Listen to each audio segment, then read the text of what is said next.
The mid-range market is not dominated by Xiaomi. Literally, there is Redmi phones for every price point. This is ASUS Zenfone Max Pro, a Redmi Note 5 Pro of ASUS. Let's get started.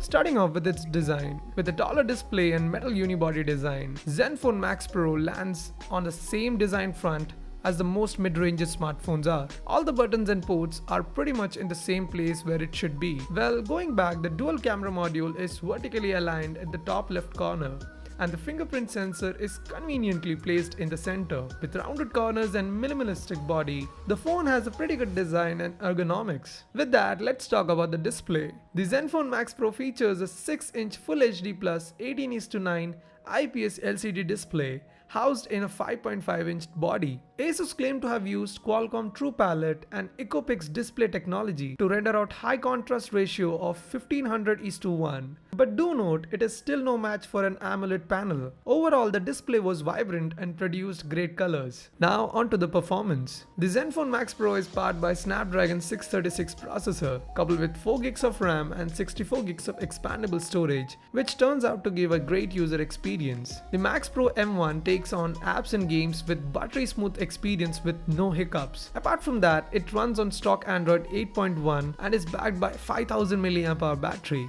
which easily gives out over a day of usage. Coming to the camera, the Zenfone Max Pro matches the mid-range competition in every aspect but leaves the camera behind. No, don't get me wrong, it is not a bad camera, but after using Mi A1 and Note 5 Pro, this camera is a slight letdown. The Zenfone Max Pro sports a dual rear camera. One is a 13 megapixel sensor and the other is a 5 megapixel depth sensing unit, and there's a single LED flashlight right beneath it. The camera UI on Max Pro is cluttery, making it tough to use. The photos from Zenfone Max Pro are average. The dynamic range didn't seem par with Note 5 Pro, but it is still better than most other mid-rangers. At the front, it has an 8 megapixel sensor, which is not bad either. So what's the downside of this smartphone? Well, there is not much of a downside of this phone, but one thing that bothered me was its cluttery camera UI, apart from the slight letdown of the camera quality. So that was pretty much my 48 hours with Zenfone Max Pro. Hope you guys enjoyed and found this video useful, and if you did, you know what to do.